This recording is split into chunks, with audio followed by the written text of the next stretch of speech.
ছোটবেলা থেকে বাবা মার ঘরে 6 বোন 2 ভাই। বাবা মার সংসার চালাতে খুব কষ্ট হইতো। সংসার উপার্জন করার মতো আমার বড় আপা আর আমার বাবা ছিল, আর সবাই আমরা ছোট ছোট। আমার বড় বোন বিয়ে হয়েছে, পরে স্বামীর বাড়ি চলে গেছে। তখন আমার আব্বা একা রোজগার করার মতো মানুষ। ঢাকা শহরে ঘর ভাড়া যদি ঠিকঠাক মতো না দিতে পারে, তাহলে বাড়িওয়ালার রুম তালা মারা দেয়। তো এখন আমার আব্বা কি করবে? করার পরে আমার বোন শুনতেছে যে আমাদের খাওয়া দাওয়ার খুবই কষ্ট, আমার আব্বা একা একা পারতেছে না। পরে আমার বোনের শ্বশুর বাড়ি আমার দুলাভাইয়ের সাথে অনেক কথা কাটাকাটি করলো যে আমি গার্মেন্টস এ চাকরি করে আমি একটু আমার বাবাকে সহযোগিতা করি। 6টা 7টা ভাই বোন, আমার বাবা কিভাবে চলবে? কারণ আমার বোনের শাশুড়ি বললো যে না, তুমি এখন যেই বাড়িতে আসছো সেই বাড়ি চিন্তা করো, বাবার বাড়ির কোনো চিন্তা করার কোনো দরকার নেই। এই কথা বলার পর আমার দুলাভাইয়ের সাথে অনেক কাটাকাটি হচ্ছে। আমার বোন বললো কি, যেখানে আমার বোন বাবা মা না খায়া কষ্ট করবে আর আমি এখানে সুখে শান্তিতে খামো, এই খাবার আমার পেটে ঢুকবে না। বিয়ে বসার উচিত ছিল, আমি বিয়ে বসছি, এখন আর আমার কোনো মনে কষ্ট নেই। তুমি তোমার এখানে থাকো, আমি আমার বাবা মার কাছে চলে যাই। তা আমার বোন একবারে কারসিট করে আয়সা করছে কমলাপুর, এই গার্মেন্টসে ঢুকছে। ঢোকার পরে আমাদেরকে নিয়ে চাকরি বাকরি করে, তখন আমার আব্বা একটু কাজ করতেছে, আমার বোনও কাজ করতেছে। তখন আমরা সবাই ছোট ছোট, স্কুলে পড়ার মতো কোনো ক্ষমতা আমার বাবার নাই। তারপরে আমার ওই বোন গার্মেন্টসে ঢুকার পরে আমার আরো 2টা বোনকে গার্মেন্টসে ঢুকাই দিয়েছি ছোট ছোট। তখন আমার আব্বাও কাজ করে, আমার বোনেরাও কাজ করে কইরা কোন রকম একটু সুন্দরভাবে এই সংসারটা চলতেছে। চলার পরে একদিন আমার দোলাভাই আসলো, আয়সা বললো কি যে বাবা মার বাড়ির কারণে শ্বশুর বাড়ি বাদ দিয়ে দিলা, তোমার কি শ্বশুর বাড়ির কোনো প্রয়োজন নাই? তখন আমার বোনে বলছে, যখন আমার ছোট ছোট ভাই বোনেরা বড় হইব, ওরা যখন কাজকর্ম করতে পারবে, আর যদি আমার ভাগ্যে তুমি থাকো, তাহলে আমি তোমাকে আবার পাবো। আপনার বোন আপনার বাবা মায়ের দুর্দশা দেখে স্বামীর বাড়ি থেকে চলে আসলো এবং সে গার্মেন্টস এ জয়েন করলো যাতে বাবা মাকে হেল্প করতে পারে। হ্যাঁ, আমাদের ছোট ছোট ভাই বোন ছোট ছোট আর সবাই ছোট, তাই তো? জি, সবাই ছোট। আচ্ছা, বোন তো তখন বিবাহিত যথেষ্ট মেয়ে ছিল। হ্যাঁ হ্যাঁ হ্যাঁ। আচ্ছা, ঠিক আছে, খুবই ভালো। আচ্ছা প্রিয় শ্রোতা, এখানে আমি একটু বলি, সেটা হচ্ছে আমাদের দেশে হাজার হাজার গার্মেন্টস রয়েছে এবং সেখানে লক্ষ লক্ষ মানুষ কাজ করছেন। তারা কিন্তু পরিশ্রম করে টাকা উপার্জন করছেন, জীবিকা নির্বাহের জন্য তারা কাজ করছেন, এতে খারাপ কোনো কিছুই নেই। আমি তাদের প্রতি রেসপেক্ট রাখি, সম্মান জানাই তাদের সবার প্রতি, যারা খেটে খাচ্ছেন, পরিশ্রম করে বেঁচে আছেন। আর গার্মেন্টসে অনেক ধরনের ঝামেলা থাকতে পারে, অনেকগুলো মানুষ একসাথে কাজ করে, কিছু অ্যাডমিনিস্ট্রেশন বা কিছু ঝামেলা একটু এলোমেলো হতেই পারে, অনেক ধরনের ঝামেলার বড় আলামত আমরা অনেক সময় দেখি, বাট সেগুলো একটা সময় কেটে যাবে, এটা আমার বিশ্বাস। কারণ অনেক ঝামেলা থেকেই কিন্তু আমরা দিন দিন উত্তরোত্তর মুক্তি পাচ্ছি এবং এসব ঝামেলাও কেটে যাবে। যাই হোক, ওকে নাসিমা, তারপর? চলার পরে হঠাৎ একদিন আমার বোনের স্বামী ওনারে রাস্তায় আটকেছে, যখন হাত ধরে নিয়ে যেতে নিছিল, তখন ছেলের আর কি আটকেছে। আটকানোর পরে বলছে যে কি হয়েছে? বলছে আমার ওয়াইফ নিয়ে যেতে চায়, উনি চায় না। তখন অনেক ছেলে মেয়েরা ঘিরা ধরছে। ঘিরা দেওয়ার পরে বলতেছে যে এই লোকটা যা বলতেছে সব কি সত্যি? তখন বলছে যে হ্যাঁ, উনি আমার স্বামী, ঠিক আছে, তবে আমি আমার স্বামীর বাড়ি ছাইরে আসলাম। আমার বাবা মা, আমার ছোট ছোট ভাই বোন না খেয়ে থাকে, খুবই কষ্ট। এই জন্য আমি সংসার করতেছি, যখন আমাদের সংসারের কোনো অভাব থাকবো না, তখন আমি আমার স্বামীর বাড়িতে আবার চলে যাবো। এই কথা বলার পরে তারপর আমার দুলাভাই কারসিট হয়ে গেছে। হওয়ার পরে একদিন এই বাড়িওয়ালা আসলো যে কি ব্যাপার রত্নার আব্বা, তুমি ঘর ভাড়া দাও না কেন? তোমার 3-4 মাসের ঘর ভাড়া পাচ্ছে, এটা কি তোমার নিজের বাড়ি নেই? আর তখন তো ভালো চলছিল, তাহলে ভাড়া দিতে অসুবিধা কি? ভাড়া তো আগের জমানো ছিল। আচ্ছা, আগের জমানো ছিল আর কি। তখন বলতো ধরে তোমার 2 মেয়ে কাজ করো, তুমি কাজ করো, তাহলে এখন আমার সমস্যা কি? পরে বলছে কি যে দেখেন পিছনে যেগুলা জমছে, আমি সামনের ভাড়ার সাথে কিছু কিছু দিয়ে কি কমানো যাবে। জি। বাড়িওয়ালাটা অনেক ভালো ছিল, উনি আবার তাবলিগ নামাজটা পড়ে। তো উনি আবার বলছে কি আচ্ছা ঠিক আছে, তাহলে তুমি 2 মাসের টাকা আমার কম দিও। এরপরে একদিন এমন করতে করতে পরে আল্লাহ আমার আব্বাই একবার বিছানায় পড়ে গেছে, অসুস্থ হয়ে গেছে, না খায়া কাজ করতে করতে। এমন এক সময় গেছে আমরা সবাই ভাতের মার খায়া রয়েছি ছোটবেলা। আমার আম্মা মানুষের বাসায় কাজ করে। মানে এটা কি আরো আগের ঘটনা? আচ্ছা, আমার বোন চলে আসার আগে? জি, মানুষের ভাতের মার গালতো, ওই ভাতের মার আইনা আমার আম্মা আমাদেরকে খাওয়ান দিছে। আর আমার আব্বা যখন সকালবেলা বের হয়ে গেছে, আমার আম্মা বলতো কি যে খালি মুখে মানুষ কাজে যাইতে হয় না, তাহলে কি খাইবো? কত কত সময় এক গ্লাস পানি খাওয়া গেছে, কত কত সময় ভাতের মার খাওয়া গেছে। এ খাওয়ার পরে এমন কষ্ট করতে করতে আমার আব্বা একদিন অসুস্থ হয়ে গেল, জন্ডিসে লিভার ফাইটে গেছে। লিভার ফেটেই গেল? জি, লিভার ফাইটে গেছে। তারপরে ঢাকা মেডিকেল নিয়ে গেছে, ঢাকা মেডিকেল ভর্তি নেয় না, না নেওয়ার পরে আমার বড় আপা অনেক রিকোয়েস্ট করলো, অনেক জায়গায় ঘুর করলো, করার পরে তারপরে এক লোক আইসা বললো যে কি হয়েছে, বলছি কি আমার আব্বা তো জন্ডিসে লিভার ফাইটে গেছে, এখন তো কি করবো, নিয়ে এসি। আগে কি কেউ বোঝেন নাই না যে না, না, অসুখ? না। আর বুঝতে পারলেও তো কিছু করার ছিল না। ছিল না, কারণ টাকা ছিল না, টাকা হলো মানুষের সব।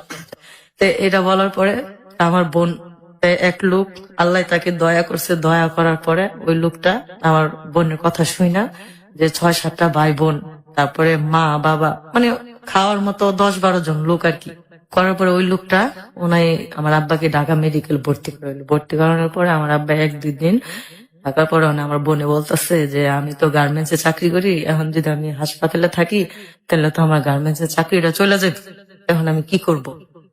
আমার আম্মা হলো গ্রামের মেয়ে, সে আবার ঢাকা শহরের হাসপাতালের এগুলা কিছু বোঝে না।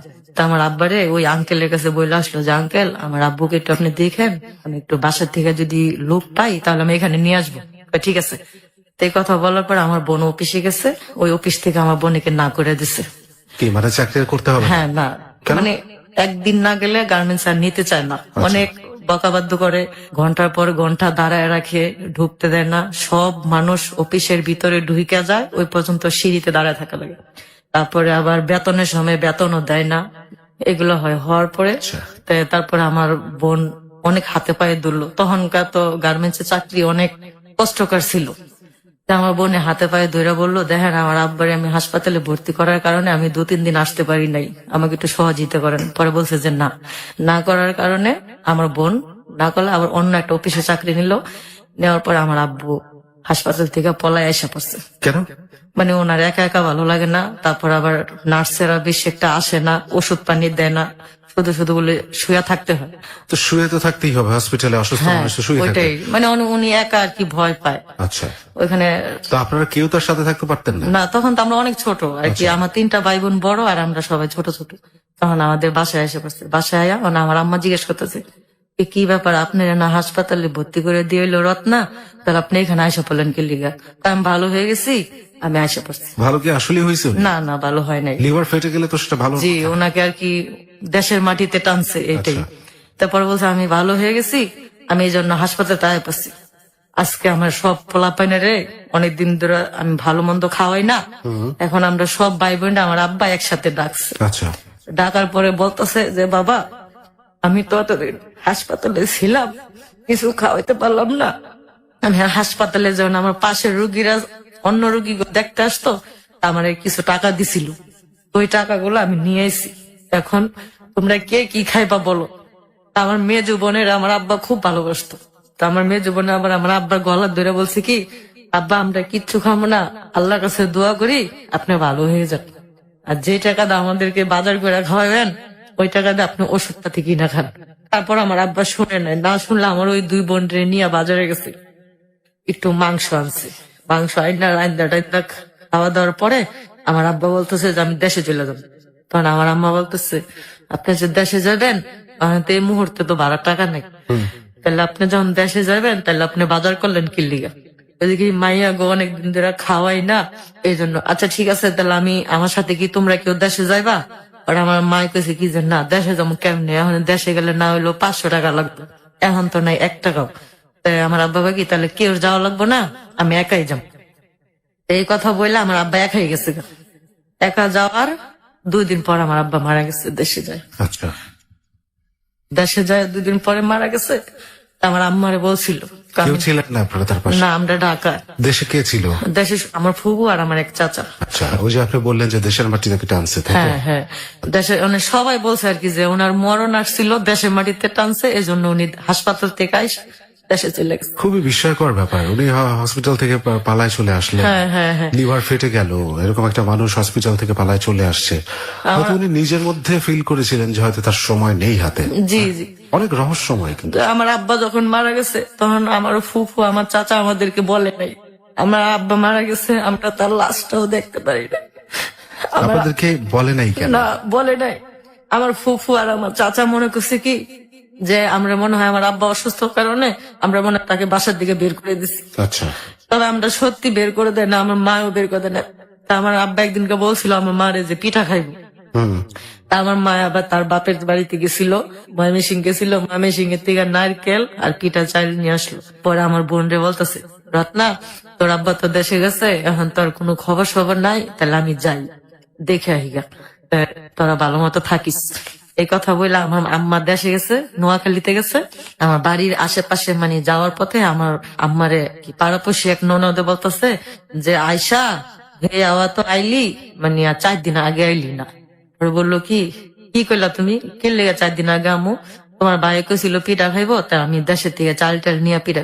কয় পিঠা মানে কারে খাওয়াইবা, তোমরা বানায় তোমরাই খাও। কয় কি মানে? কয় বাদল ভাই তো মারা গেছে। এই কথা শুই না আমার আম্মা মানে ওইখানে হাত কিলে গেছে, আর পিঠা চাল মাল সব ফালাই দিছে।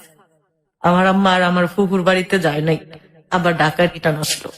আসার কয়দিন পরে মানে আমার আম্মা খুবই কান্দা। যখন আমার আম্মা এসে বললো, তখন আমরা সব ভাই বোনেরা মিলে গেছি, যায়া দেশে যে আমাদের একটা কবরস্থান আছে ওইখানে আমার আব্বাকে মাটি দিছি। আচ্ছা। তা আমরা ওই কবরস্থানের জিয়ারত করে আমরা আবার ঢাকা চলে আসলাম। কিন্তু বিষয়টা আপনার ফুপু হয়তো মনে করছে যে বাসা থেকে বের করে দিছে। হ্যাঁ হ্যাঁ, এটা হলো আমার ফুফুর বা ভুল বাসা ধারণা। থেকে বের কেন করে দিবেন, সেরকম কোনো কারণ ছিল? না না, ওই যে মনে করছে যে অসুস্থতা, আচ্ছা, অসুস্থতার কারণে হয়তো বাথরুম টাথরুম করে, হয়তো এটা আমাদের ঝামেলা মনে হইতে পারে, এই জন্য আমরা বাইর করে দিছি। বাড়ি কোথায় ছিল, দেশ কোথায়? আমাদের দেশ বাড়ি নোয়াখালী, লক্ষ্মীপুর। সে নোয়াখালী একা চলে গেলেন, জি। ওখানে মারা গেলেন। হ্যাঁ। কিন্তু এইখানে আসলে আপনার বড় বোন, উনি তো চাকরি বাকরি করতেন। জি। ধরে নিলাম আপনার মার কথা বাদ দিলাম, এই বড় বোনটা তো অ্যাটলিস্ট সতর্কতা অবলম্বন করা উচিত ছিল। যেরকম লিভার ফেটে যাওয়া একটা মানুষ আমার হসপিটাল বড় বোন থেকে, কি করবে বলেন? এই 6-7টা ভাই বোনকে খাওয়া জোগাবে, একেবারে জানাজা টানাজা দিয়ে গোসল টোসল করায় মাটি টাটি দেওয়া হওয়া পর্যন্ত উনি অজ্ঞান ছিল। আচ্ছা যখন মাটি টাটি দিয়া যখন বাসায় আইসা পড়ছে, তখন আমার ফুপু জ্ঞান ফিরছে। আচ্ছা। তা আমরা কিভাবে, মানে উনি অজ্ঞান ছিলেন কেন ওই সময়? ওটা একটা আল্লাহর বিচার। ঠিক আছে, আমরা 8টা ভাই বোন, আমার মা, আমরা ভাই বোনের কথা বাদ দিলাম, আমার মার তার স্বামীর কাছে অনেক দাবি ছিল ছাড়ানোর মতো, তার কাছে অনেক অন্যায় করছিল, সেই ক্ষমাটাও তাকে চাইতে দেয় নাই। আচ্ছা, না দেওয়ার পরে আমার আম্মা খুব, আমরা ওই কবরস্থানে থেকে আসে পড়ছে, আমরা আর আমার ফুফুর বাড়িতেও যাইনি, আমার চাচার বাড়িতেও যাইনি। না যাওয়ার পরে ওইখান থেকে আমরা আসি, আসার পরে আমার বোন আমাকেও গার্মেন্টসে ঢুকাই দিচ্ছে, আমার ছোট ভাইকেও গার্মেন্টসে ঢুকাই দিচ্ছে। যখন আমরা কিভাবে চলবো, চলার পরে তারপর আমার একটা ছোট ভাই ছিল, ওইটাকে বিয়ে করাই দিচ্ছে, যে আমরা সবাই গার্মেন্টসে গেলে আমার মাকে কে দেখবে। ছোট ভাইটার বয়স কি বিয়ের মতো হয়েছিল? না, হয় নাই, আচ্ছা, হয় নাই। তখন আমার বোন আর কি বললো কি যে আমরা সবাই যদি কাজে যাই তাহলে আমার মায় কিভাবে একা একা থাকবো, আব্বা মারা গেছে, তাহলে আমি কামালকে বিয়ে করাই দিই। লালবাগ কামরাঙ্গি চরের এক মেয়ে স্থানীয়, তার সাথে আমার ভাইয়ের বিয়ে হলো। বিয়ে হওয়ার পরে উনি আবার আমার মার সাথে খুব খারাপ ব্যবহার করছে। তাহলে তো উল্টা হইলো আরো। জি, তারপর আমার মার সাথে খুব উল্টা করছে। উল্টা করার পরে আমরা সব ভাই বোন এখন চাকরি করি, গার্মেন্টসে গেছি। গার্মেন্টসে যাওয়ার পরে একদিন আয়সা, আমার বোনে আয়সা দেখে যে আমার আম্মা ভাত খাইতেছে, আমার ভাবি আমার আম্মার কাছ থেকে ভাতের থাল নিয়ে গেছে, ভাতের থালা নিয়ে গেছে, ভাতের থালায় নিয়ে যেত? নিয়ে যেছে। তো তখন আমার মানে ওর বয়স কেমন ছিল? আপনার ছোট ভাইয়ের বয়স কেমন ছিল বিয়ে যখন দিলেন? আমার ছোট ভাইয়ের বয়স তখন মনে হয় 17-18। 17। বউর বয়স তো আরো কম। হ্যাঁ, ওরকম। আচ্ছা। তখন বলতো কি যে কাজ করে খাইতে পারেন না, সবাই কাজ করে, আপনি বসে বসে খান কি লিগে, কাজ করে খাইয়া দেখেন কেমন লাগে, আর আরামে খালি বসে বসে খালি খান, এগুলো আর কি বলতো। তো তখন একদিন আমার বড় আপা শুনছে, শোনার পরে বলছে কি, দেখো রিনা, আমরা কিন্তু 6-7টা ভাই বোন কাজ করি, 6-7টা ভাই বোন কাজ করে যদি আমার এই বুড়া মারে যদি না বসায় খাওয়াইতে পারি, তাহলে তোমার আর কি দরকার ছিল? তুমি যদি বসে খাইতে পারো তাহলে আমার মা কি বসে খাইতে পারবো না? রাইট। তো এটা আমার বোনে বলছে। আমার বোনে তো জীবনের সাথে অনেক যুদ্ধ করছে, এই বাবা মা কয়া সংসারই বাদ দিছে। এটা বলার পরে আমার ভাবি বললো কি যে আমি একসাথে থাকবো না, একসাথে থাকবো না। আচ্ছা, তা আমার ভাইকে বললো কি, তুমি যদি তুমি থাকো তাহলে তুমি থাকো, নাহলে আমি গেলাম। তা আমার ভাই আবার একটু আমার মাকে খুব শ্রদ্ধা করে। তা আমার ভাই বলছে কি, আমার মা আমাদেরকে নিয়ে অনেক কষ্ট করছে, এখন আমি বউ পাই আমার মারে বইলা যাবো না, যদি তুমি যাও তো যাও। আমার বোন ও স্বামী সংসার ছাইরা যদি আসতে পারে, আর আমি ছেলে হইয়া আমি বউ ছাড়তে পারবো না? সাবাস। যাও, তুমি যাও। আমার এই ছোট ছোট বাইরে আমি কই যাবো? আমার বাবাটা মারা গেছে, আমার মা ওই সুখে সুখেই কদিন পরে মারা যাইবো, হেয়ার ভিতরে তুমি আবার এই কষ্টগুলা দিতেছো, তুমি যাও। তা আমার ভাবি রাগ করে গেছে। রাগ করে যাওয়ার পরে একদিন, না একটু ভুল হয়েছে, আমার ভাই একদিন এই কথা কওয়ার যাওয়ার পরে আমার ভাই বলছে যে আমার মায় খাইবো, তুমি কোনো হিসাব করবে না। এই কথা কওয়ার যাওয়ার পরে একদিন আমার আম্মার প্রেশার উঠছে। আচ্ছা, ভাবি কি গেছে তখন যায় নাই? না যায় না। আচ্ছা, আমার আম্মার প্রেশার উঠছে, প্রেশার উঠছে, আর আমরা সবাই কাজে গেছি। আমার ভাই দুপুর বেলা, আমার ভাইও টেলাসে কাজ করে, আমার ভাই দুপুর বেলা জানালা দিয়ে আইসা দেখে কি আমার আম্মা খালি ঘরে এমনি একা একা দাফড়াইতেছে। আচ্ছা, মানে প্রেশার উঠছে তো, মানে প্রেশারে দাফড়াইতেছে, আর আমার ভাবি অন্য মহিলার সাথে বসে বসে গল্প করতেছে। তা আমার ভাই আবার যখন আসতো তখন জানালা দিয়া বলতো যে মা বাদ বাড়ো, আমি আসছি। তখন এই জানালা দিয়ে ডাকার পরে দেখি আমার মায়ের প্রেশার এরকম করে খেসতেছে। আচ্ছা, তখন আমার ভাই তাড়াতাড়ি করে আয়া কইলো কি, এই তুই যেন বেডি গুলো বয়ে বয়ে গল্প করতেছস, আমার মায় যে ঘরে দাফড়াইতেছে তুই দেখাস না? এই কথা বলার পরে আমার মার মুখ দিয়ে একবারে মানে গুগরি বাই হয়ে গেছে, গাড়ি রক ছিঁড়ে গেছে। গাড়ি রক ছিঁড়ে যাওয়ার পরে আমার ভাই আমার বাবিরে বলছে, আমার মার যদি কোনো কিছু হয় তাহলে তোরা আমি বাসার থেকে বাইর করে দিই। তাই তাড়াতাড়ি করে এই আমার বড় আপা, আমি আর আমার মেজু বোন আমরা গেছি ময়মনসিংহ। 4 দিন হরতাল ছিল, কোনো গাড়ি গুড়ি চলতো না। ওই 4 দিনে হরতালে গার্মেন্টস বন্ধ দিছে। আর আমার বড় আপা বললো কি যে চাকরি করি যখন দেশে যাইতে পারি না, তাহলে এই সুযোগে একটু দেশের থেকে ঘুরে আসি। তা দেশে আমরা যে রাইতে গেছি এই রাইতে এই ঘটনাটা ঘটছে। আচ্ছা, আমার আম্মার এই ঘটনা পেল হয় না, আমার ভাই আর আমার দুলা ভাই আর আমার একটা বোন বরিশাল বিয়ে হয়েছে, এই বরিশালের বোনটা এখানে আইছে। আর আসার পরে আমার আম্মাকে এই ঢাকা মেডিকেল নিয়ে গেল। আচ্ছা, হসপিটালে ভর্তি করলেন? হসপিটালে ভর্তি করছে। আচ্ছা, এখানে আমরা একটা ব্রেক নিই। হ্যাঁ, একটা বিরতি নিই। প্রিয় শ্রোতা, মর্মান্তিক এক জীবনের গল্প শুনছেন একেবারে শুরু থেকেই। ওর চোখ অশ্রু সচল এবং আমিও শিহরিত, আমি প্রত্যেকটা মুহূর্ত অনুভব করছি আসলে। তারপরেও আমি কৃতজ্ঞ তাদের প্রতি যারা কিনা ওর ভাই এবং ওর মার মতো, যে বোন আসলে স্বামী সংসার ফেলেই চলে আসছে, এবং যেই ভাই তার বউকে নিজের মার জন্য বললে তুমি চাইলে যেতে পারো, আমি যাব না। দ্যাটস এ গ্রেট থিং এই সময়ে। আমি এটাও বলছি না যে আপনি আপনার বউকে বা আপনি আপনার স্বামী সংসার ছেড়ে চলে আসেন, কিন্তু এরা কেন ছেড়ে চলে আসছে বা বউকে কেন এভাবে শাসাচ্ছে, সেটা একমাত্রই মা বাবার প্রতি অসীম শ্রদ্ধা এবং ভালোবাসা। আমি শুধু চাই এটাই বেঁচে থাকুক, এটাই জেগে থাকুক। বাবা মাই তো আসলে সবকিছু। বাবা মা ছাড়া তো এই পৃথিবী আপনার জন্য অন্ধকারময় বা কোনো কুল কিনারা ওর নেই বাবা মা ছাড়া। এখন দেখেন ও কাঁদছে ওর বাবার জন্য, ওর মার জন্য কাঁদছে। 26 বছর বয়স ওর। একদম ছোটবেলা থেকে মা বাবার আদর পায় নাই, মা বাবার আদর পায়নি, কিন্তু মা বাবার প্রতি ভালোবাসার কিন্তু একটু কমতি ওদের মধ্যে। যার জীবনে মা বাবা নাই তার জীবনের কোনো মূল্যই নাই। প্রিয় শ্রোতা, ও ঠিকভাবে বলতে পারছে না। আমরা একটা ছোট বিরতি নিচ্ছি, ও নিজেকে একটু শান্ত করুক। আমরা ফিরে আসছি নাসিমাকে নিয়ে, কোথাও যাবেন না। হ্যালো 8920 জীবনের গল্প। হ্যালো 8920 জীবনের গল্প। প্রিয় শ্রোতা, আবারও স্বাগত জানাচ্ছি আপনাদের সবাইকে হ্যালো 8920 জীবনের গল্পে। আমি আরজে সেতু আছি আপনার সাথে, এবং এক মর্মান্তিক জীবনের গল্প নিয়ে আজকে হাজির হয়েছে এখানে নাসিমা। প্রথম অংশটুকুই এতটুকু শুনেই এখনো পর্যন্ত আমিও পারছি না একটু স্বাভাবিক হতে, কারণ প্রত্যেকটা মুহূর্তের মধ্যেই আমি ঢুকে পড়েছিলাম, গল্পগুলো আমি উপলব্ধি করতে পেরেছি। এবং আমি জানি আমার মতো আপনারাও ঠিক একইভাবে আগ্রহ নিয়ে গল্পটা শুনছেন। প্রিয় শ্রোতা, আমরা সাথে থাকবো পুরোটা সময়, আপনারা এই গল্পের সাথে থাকবেন আশা করছি। আমি নাসিমার কাছে যাচ্ছি। আপনারা তখন সবাই একটু বাড়িতে বেড়াতে গেলেন এবং সেই রাতেই আপনার মা স্ট্রোক করলেন। হ্যাঁ, তখন আমার বরিশাল এক বোন বিয়ে হয়েছে, ওই বোন বেড়াতে আসছিল। তখন আমার ওই বোনটা আমার ছোট ভাইটা ঢাকা মেডিকেল ভর্তি করছে। আমার আম্মার নাকে নল লাগায় রাখছে, ওই নল দিয়ে আর কি খাওয়া দাওয়া দিত। তা আমার আম্মা বলতেছে, হাসপাতাল থেকেই বলতেছে যে রত্না, রিনা, নাসিমা ওকে কি আমি যাওয়ার সময় কি দেখতে পারবো না? এটা বলার পরে আমার ভাই বললো কি যে হ্যাঁ, যেভাবে হোক আমি আনমই, তুমি চিন্তা করো না মা। এ কথা বলে আমার ভাবি তখন তার বাপের বাড়িতে চলে গেছে। আমার আম্মার এই অবস্থা শুনে আসেনি। আমার ভাই রেলগাড়ি কইরা দেশে গেছে ভোরে দেশে গেছে। দেশে আবার একটা পাখি আছে যে মানুষের যদি কোনো আপদ বিপদ আসে ওই পাখিটা আর কি কুপ কুপ কুপ বলে, যদি কুপ বলে তো মানুষ মারা যায়। তখন আমার বোন আর কি আমার মামিরে বলতেছে, মামি এই কুপ পাখিটা যে ডাকতেছে মনে হয় আমার মার মনে হয় কিছু হইছে, আমার ভাল লাগতেছে না। কয় কি না কিছু হয় নাই, তুই ঘুমা। এই করতে করতে আল্লাহর কি হুকুম, আমার ভাই ভোর সকালবেলা গেছে।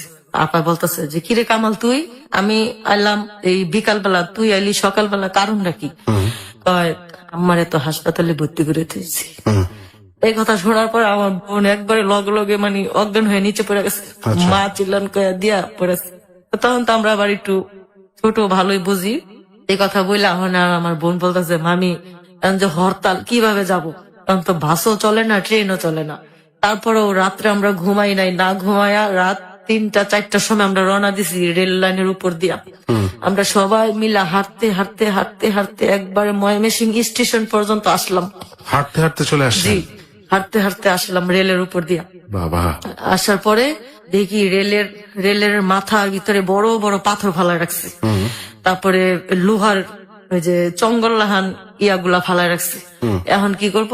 করার পরে আমার বড় আপা বলতেছে যে আল্লাহ তুমি এরকমই করলা যে বাবা মরলো, বাবাটারও দেখতে পারলাম না, এখন বাড়ারে নিয়ে যাবা, বাড়াও কি দেখতে পারবো না।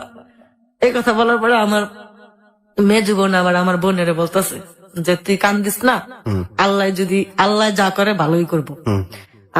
এমন কথা কথা পরে বাস স্ট্যান্ডে গেছি, বাসুল্লাহ বেড়া বলছি কি যে না আজকে তো চলবো না, শুক্রবারে চলবো। তারপরে আবার এই হাঁটতে হাঁটতে আবার বাড়িতে গেছি। বাড়িতে যাওয়ার পরে তারপরের দিন আবার ভোরে ঢাকা ফার্স্ট ট্রিপে আসলাম। আয়সা দেখি কি আমার আম্মা মারা গেছে।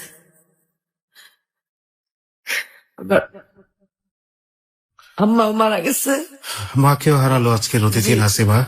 এবং দেখুন প্রিয় শ্রোতা, আমি বারবার বলছিলাম যে মর্মান্তিক একটা গল্প, এর চেয়ে কঠিনতর শাস্তি বা এর চেয়ে কঠিন দুঃখ মানুষের জীবনে কি হতে পারে? বাবা মরে গেল, সেই বাবাকেও দেখলো না। মাটা মরে গেল, সেই মাটা মরে যাওয়ার সময় সাথে থাকলো না। যে বাবা জন্ম দিছে তাদের মাটি দেওয়ার মতো কোনো ভাগ্য পড়ালো আমাদেরকে দেয় নাই। পরে আমরা যখন ঢাকা আসলাম, আইসা দেখি বলতেছে যে মা তো মারা গেছে, মাটি দিয়ে দিছে আমার মাকে। মাটি দেওয়ার পর আমার বোন এত কান্না করতেছে মানে বলার বাহির। কারণ আমার বোন আমাদের সবাইকে নিয়ে জাবরায়া ধইরা বলতেছে আমি তোর মা, আমি তোদের বাবা, কোনো দুঃখ করিস না। পরে আমাদেরকে নিয়ে গার্মেন্টসে ঢুকাইলো। আমার ছোট ভাইয়ের একটা ওয়ার্কশপে কাজে দিল, আমার এই গার্মেন্টসে ঢুকাইলো। পরে এখন বাবা মার দুঃখ কাহিনী শেষ। যখন একটু বড় হইতেছি, এখন নিজের ভালো মন্দ নিজে বোঝার মতো মানে খুব হইতেছে। 98 বন্যার সময় আমি আর আমার এক বান্ধবী রাস্তা দিয়ে আসার পথে অপর সাইডে আর কি 2টা ছেলে, ওরা 2টা ছেলে আর আমরা 2টা মেয়ে আসার পথে মানে ওনারাও আমাদেরকে দেখে একটু হাসতেছে, আমরাও হাসতেছি। গার্মেন্টসে কাজ করতেছি, এখন আর বাবা মার দুঃখ বইলা থাকতে হলে মানুষের একটু আনন্দের প্রয়োজন। এই জন্য আর কি আমার বান্ধবীর আর আমি গার্মেন্টসে কাজের খুঁজে গেছি। যাওয়ার পথে রাস্তায় 2টা ছেলে দেখছি। তো ওই ছেলেটা আবার আমাদেরকে প্রেমের অফার দিচ্ছে। ওই ছেলেটারে পছন্দ করতো আমার বান্ধবী চম্পা, ওই ছেলেটা পছন্দ করতো আবার আমাকে। আমরা যতক্ষণ গার্মেন্টস এর ভিতরে ঢুকছি এতক্ষণ ওরা 2টা ছেলে এখানে দাঁড়ালো। আমরা যখন আবার গার্মেন্টস থেকে বাইরে হয়েছি, আবার আমাদের পিছনে পিছনে পিছনে পিছনে বাসায় আসে। আচ্ছা, আমরা আবার ছাদের উপরে উঠছি, যে বাসা থাকি এ বাসা আবার বিল্ডিং আছে, ছাদের উপরে উঠছি। ওইটা দেখে কি আমাদেরকে নিচের থেকে খুঁজতেছে, এইভাবে খুঁজতেছে। আমরা ছাদের উপরে এত বড় একটা ইট ছিল, ওই ইটটা ওকে শরীরে মিলা মারছি। আচ্ছা, মিলা মারাতে মানে ওনাদের শার্ট মাঠ সব ভিজে গেছে। কিসে, রক্তে? না মানে পানিতে আর কি। পানি? জি, ইট। মানে আমরা বলতেছি যে ছেলেগুলো কত খারাপ। কমলাপুরের থেকে পিছে পিছে আমাদের বাসা পর্যন্ত আসলো। আচ্ছা, কত বড় খারাপ। আমার লগেরটা বলতেছে কি ও মনে হয় তোরে পছন্দ করছে। আমি কই না, আমার পছন্দ করে নাই, মনে তোরে পছন্দ করছে। এরকম করতে করতে তাই আমরা ছাদের উপরে উঠছি। ছাদের উপরে উঠে কি আয় দেখি কারে খোঁজ করতেছে। ছাদের উপরে উঠে দেখি কি যে আমাকে বিশ্রাইতেছে, কারণ ছাদে এত বড় একটা ইট ছিল। ওই ইটটা ওদের সোজাসুজি মেলা মারছি, পানি দিয়ে ওরা শরীর আর কি ভরে গেছে। আচ্ছা, সামনে কি পুকুর টুকুর ছিল? না না, মানে 98 বন্যার পানি রাস্তার আর কি এগুলা। তারপরে আমার বান্ধবী বলতেছে কি ও মনে হয় তোরে পছন্দ করে। আমি কই কি না তোরে পছন্দ করে। আচ্ছা, দুজনে মিলে জল্পনা কল্পনা হ্যাঁ করছেন। হ্যাঁ, এখন আমি বলছি কি তোর কি পছন্দ নেই এরকম, কয় ওই লাল শার্ট পরা ছেলেটা যদি আমারে প্রেমের অফার দেয় তাহলে আমি প্রেম করবো। আমি কি কর তুই, আমার কোনো সমস্যা নাই, তাহলে তুই ছেলেরে তোর গার্মেন্টস এর ঠিকানা দে। কয় কি গার্মেন্টস এর ঠিকানা দিতে হবে না, ওর যদি আমাদেরকে ভালো লাগে তাহলে ও নিজে আমাকে খুঁজে বের করবো। তো এটা বললো আর কি ওই যে আমার সাথের মেয়েটা চম্পা গেছে। তাই সকালে আমরা আবার অফিসে যাবো, দেখি আমাদের বাড়ির রাস্তার সামনে দাঁড়াইছে। দাঁড়াতে দাঁড়াতে এই পিছনে পিছনে যাওয়া আসার মাঝখান থেকে মানে প্রেম হইলো আর কি। প্রেম হয়ে গেল কার সাথে কার? ওই সেন্টুর সাথে আর কি। সেন্টু ওর নাম? জি। ওর সাথে কি আপনার হইলো? এখন তো ওই চম্পা মেয়েটা বলতো যে ওর পিছনে ঘুরতো, আর আমিও জানতাম যে ওর পিছনে। আচ্ছা। যখন ওই ছেলেটার সাথে আমরা সরাসরি কথা বলছি, ওই ছেলেটা আর কি আমার বান্ধবীর বললো যে পিছনে পিছনে আসতেছে, আর বললো যে তোমাদের সাথে একটু কথা ছিল যদি বলতা। তো আমার বান্ধবী আবার বলছে কি যদি আপনি কথা বলার ইচ্ছা থাকে তাহলে আপনি লাঞ্চের সময় কমলাপুর খলিল গার্মেন্টস আসেন, 1টা বাজে, তখন আমাকে খাবারের টাইম দিব তখন আসেন। তে এখন কথা কওয়ার সময় নেই। কয় কি আচ্ছা ঠিক আছে। তা আমরা দুপুর বেলা খায়া নিচে নামছি, নিচে নামার পরে বলছে কি যে তোমাকে কয়টা ছুটি দিব। 10টাও হইতে পারে, 5টাও হইতে পারে, 8টাও হইতে পারে, কোনো ঠিক নাই। তা আপনি কি বলবেন বলেন। কয় কি না ছুটি হইলে আমি আসমো, একটা কথা ছিল। তাই আমার বান্ধবী বলতেছে কি কথা আমার কাছে বললেন। পরে কয় কি তুমি ওর একটু বইলো যে আমি ওর পছন্দ করি, ঠিক আছে। ইস, আপনার বান্ধবী তো পুরো হতাশ না? হ্যাঁ হ্যাঁ, পরে এতদিন তো বেশ আশায় আনন্দে জি ছিল। জি। আরে তারপরে অথচ আমার বান্ধবী কিন্তু আমার চাইতে অনেক সুন্দর, বড় বড় চুল, আচ্ছা। বরিশালের মেয়ে তো মানে খুব সুন্দর আর কি। মানে বরিশালের মেয়েরা কি সুন্দর হয় নাকি? জি। আচ্ছা। আর ওই তুলনায় আমি আর কি কিছুই না, তারপরও যার চোখে যার ভালো লাগে এটাই। পরে এরকম কথা কথা না, আমি কই কি ওই ছেলে প্রেমের অফার দিল, প্রেমের অফারে রাজি হয়ে যাবো। তা আমার বোন কি বলবো আমারে যে দেখছো আমার বোনের গার্মেন্টসে ঢুকাই দিছি, আমার বোন এখন এই প্রেম ভালোবাসা শিখা গেছে। পরে কয় কি না তোরা কি আর হনে করতে গেছে, তুই করবি, সমস্যা কি, যাবি আবি কথা কবি, এই করবি সেই করবি, না এগুলো বললো আর কি। বলার পর আমি কই কি না তুই না ওরে পছন্দ করতি, তাহলে ওই আমার কথা যখন তোর কাছে কইছে তাহলে তুই কইতি যে আমি তো আপনার পছন্দ করি। যেহেতু হ্যাঁ বইলা লাইছে ওই জায়গা তো এখন আমি বলতে পারি না এমন কথা হতে। পরে একদিন বললো যে তোমাকে কি শুক্রবার কি গার্মেন্টস বন্ধ থাকে। আমি কইছি কি হ্যাঁ বন্ধ থাকে। তা বলছে কি কোথাও ঘুরতে যাইবা। ওই আমার বান্ধবী বলতেছে যে কই নিয়ে যাবেন। বলছে তোমরা যেখানে যাবে আমি সেখানে নিয়ে যাবো, যদি সংসদ ভবনে যেতে চাও তাও যেতে পারো, যদি শিশু পার্কে যেতে চাও তাও যেতে পারো, যদি সিনেমা হলে যেতে চাও তাও দেখতে পারো। তা কইছি কি আমাদের আবার একটু খুব ছবির নিশা। তো ওরা আমি বলছি কি আচ্ছা ঠিক আছে, এই শাবনুরের একটা ছবি বেরিয়েছে পাগলির প্রেম, এই ছবিটা একটু দেখায়। আচ্ছা।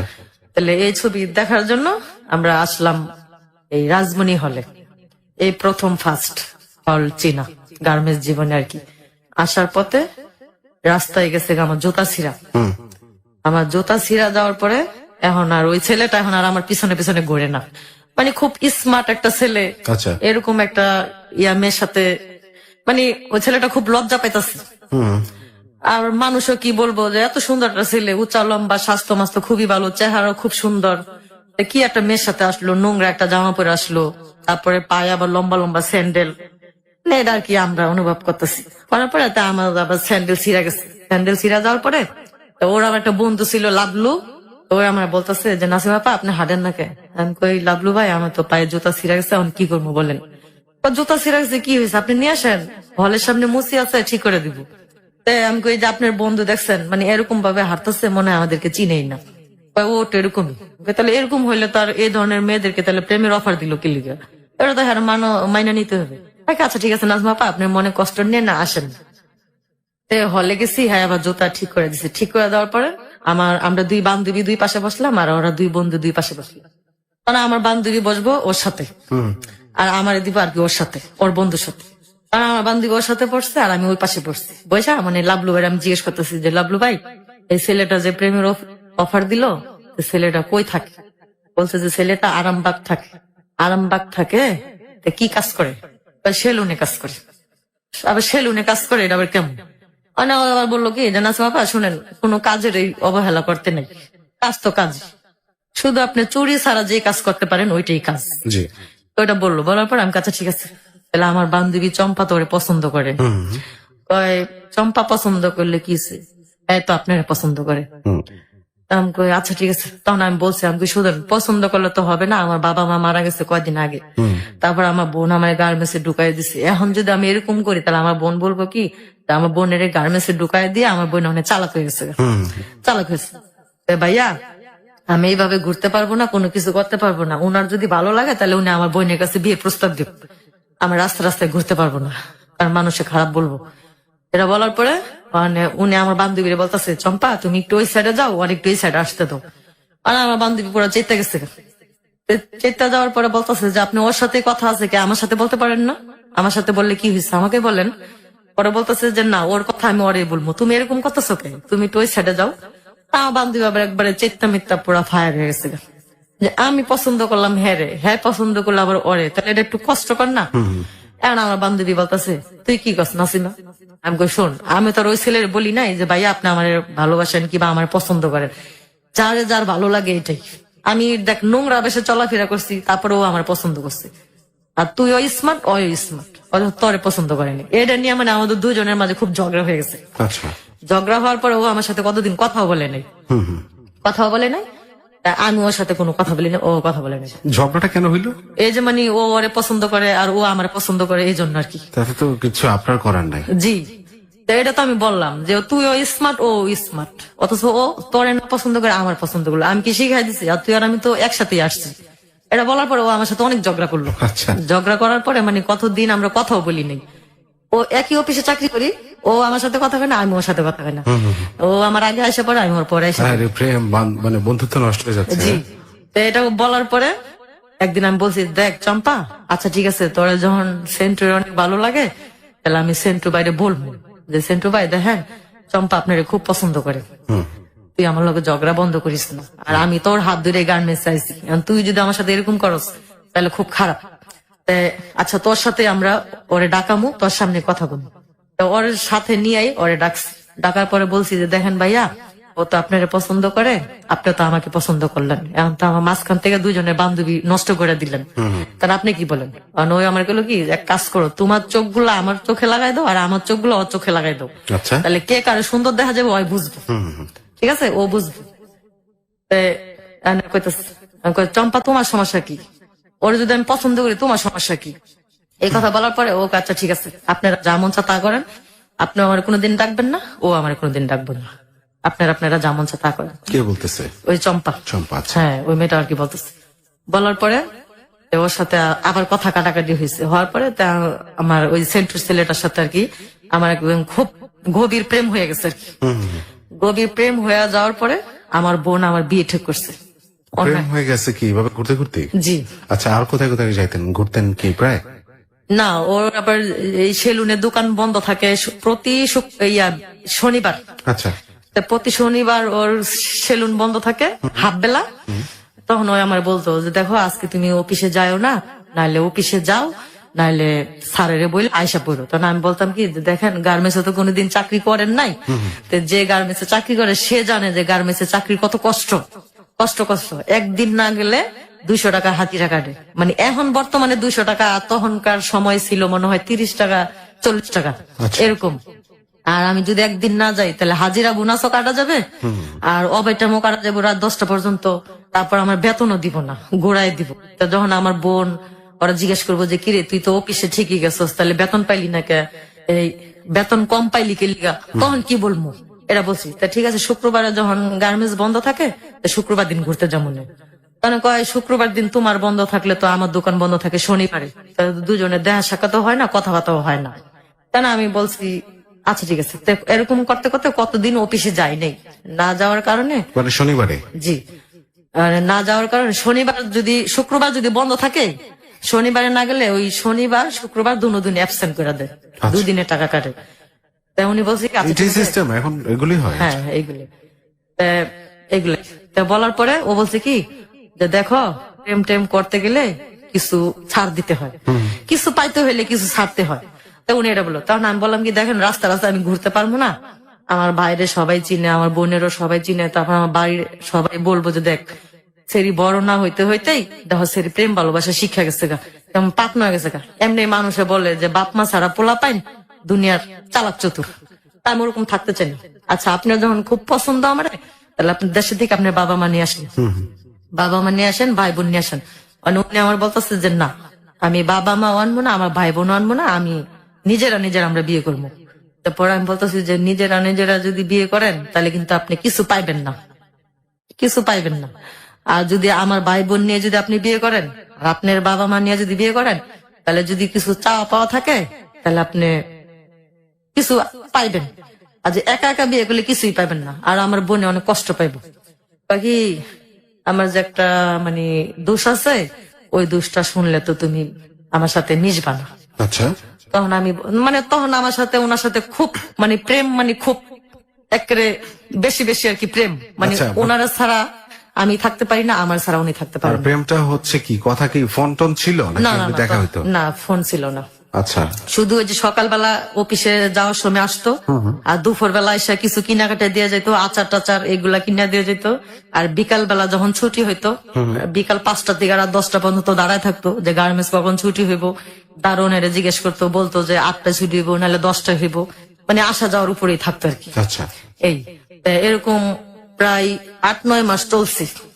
8-9 মাস চলার পরে ওর আবার একটা বন্ধু আছে, বিদেশ চলে যাবে সিঙ্গাপুর।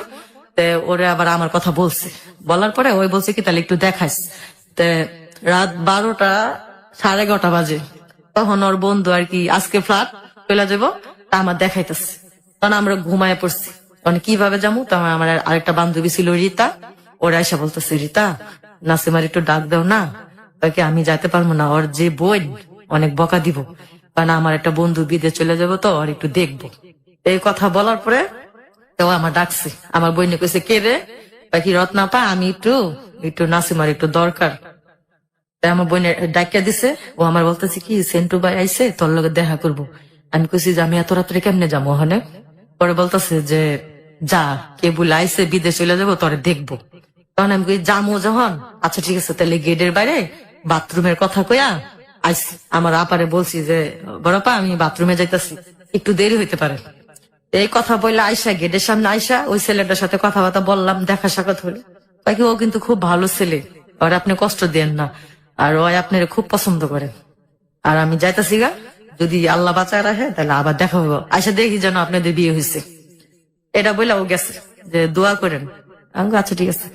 এই কথা বইলা গেছে।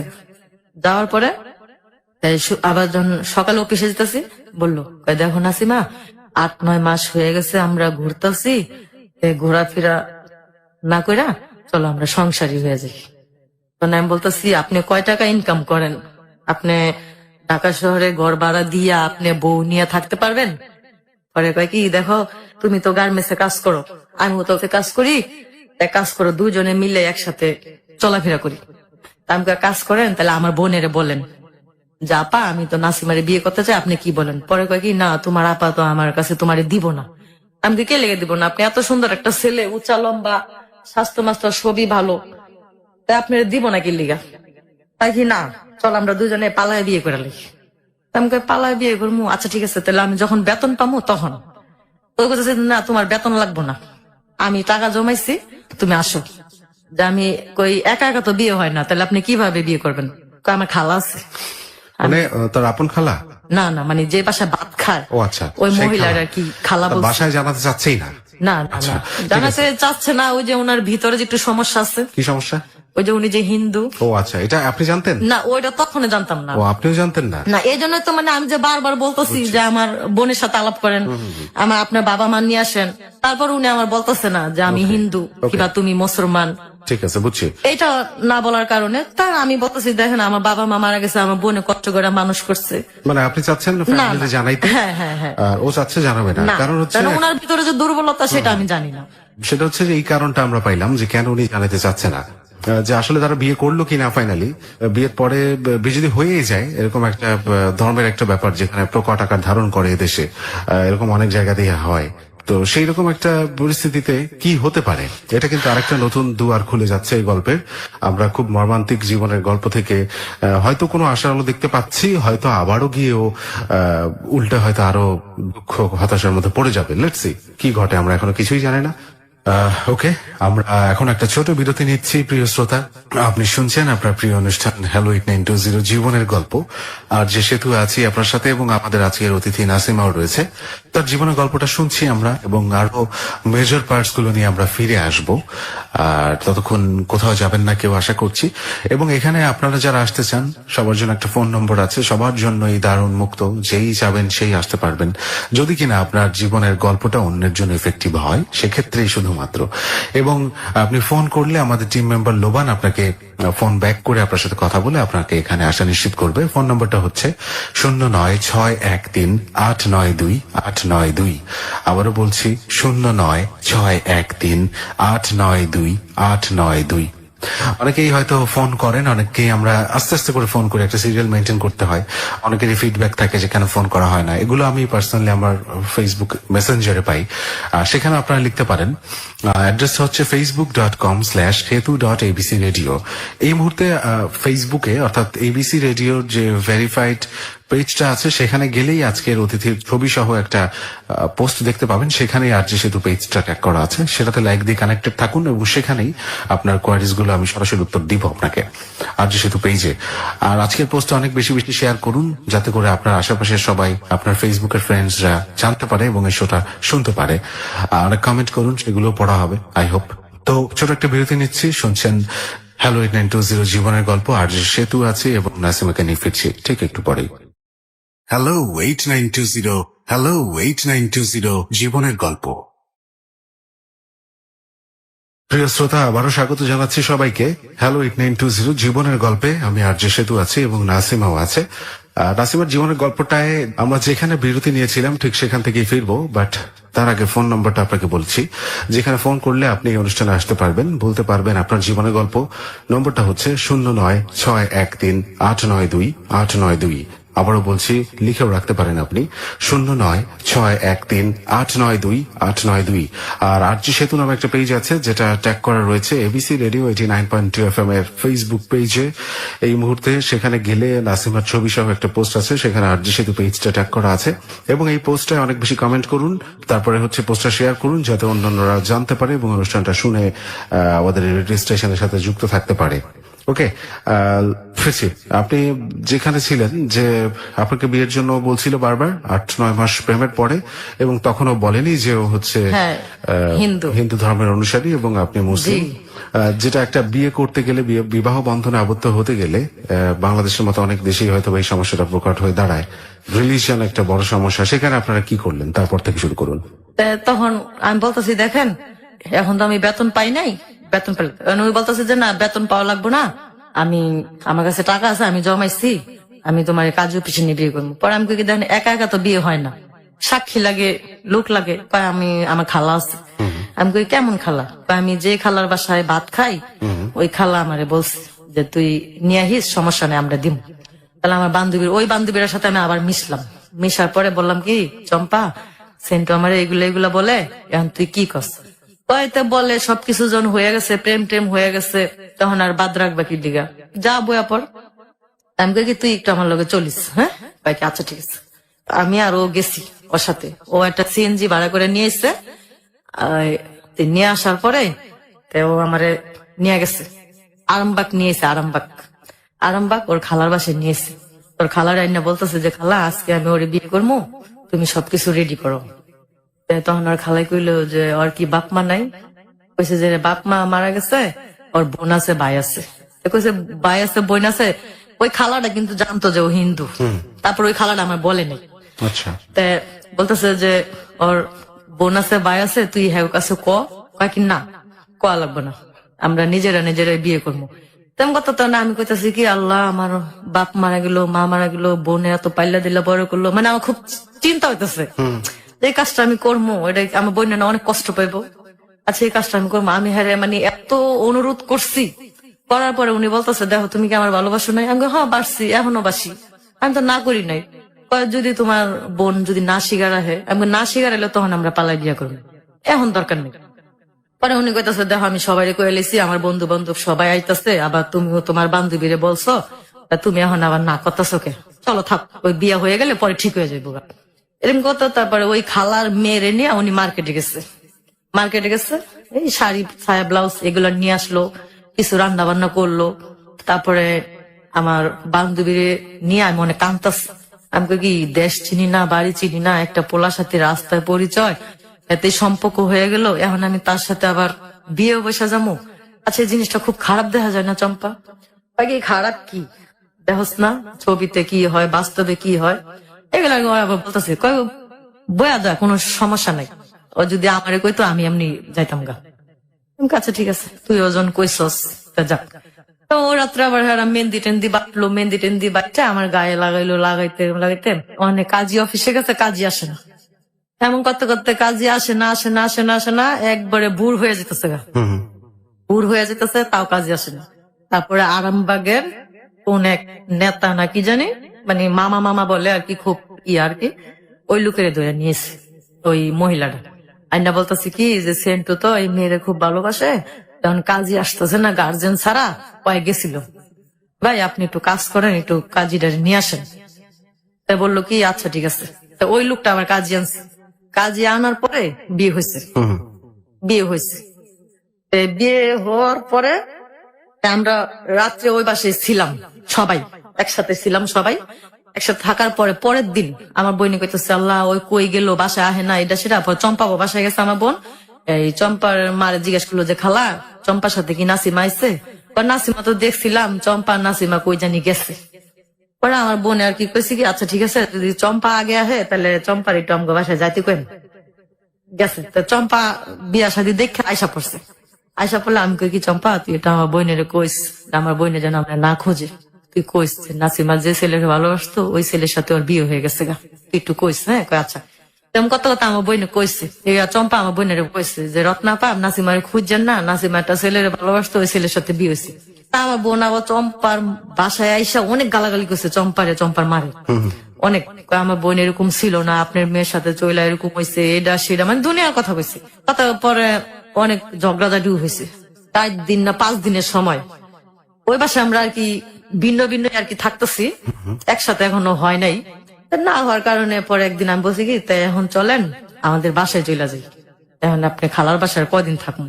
তো ওই খালাটা আবার বেশি ভালো না, যে লোকটারে নিয়েছিল বিয়া পড়াইতে, ওই লোকটা জানি ওই খালারা জানি কি বললো, তো ওই মহিলা আবার আমার ওই লোকের বাসায় নিয়ে গেছিল, মহিলা আবার ওই লোকের বাসায় আমার নিয়ে গেছিল। নিয়ে যাওয়ার পরে লোকের বাসায় ওই যে লোকটা উকিল উকিল জানি হুজুরে নিয়ে আসলো বিয়া পড়ানোর জন্য, ওই লোকটা আর কি বেশি ভালো না, ঠিক আছে। কারণ ওই লোকের বাসায় আমার নিয়ে গেল, মানে ওনার জানি কি বললো, বলার পরে আমার কয় কি এই সেন্টু তো কাজে গেছে গা, ল তুই আর আমি ওই বাইগো বাসার যে আমি কই হ্যাঁ মেসে থাকে, মেসে কি যাবো, তাই কিছু হইব না। গেছি মনি হ্যাঁ হাড়ে লোকটা বসা, তা আমার কয় কেন আমি বলছি ওই লোকটা তাই হ্যাঁ যদি ভাই ডাকে তাহলে আমি তার মামা ডাকবো।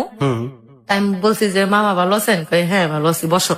বসছি, বসার পরে ওনারে কইলো কি যে না তোমার টাকা দিলাম, তুমি দোকান থেকে কিছু কিনা নিয়ে আসো।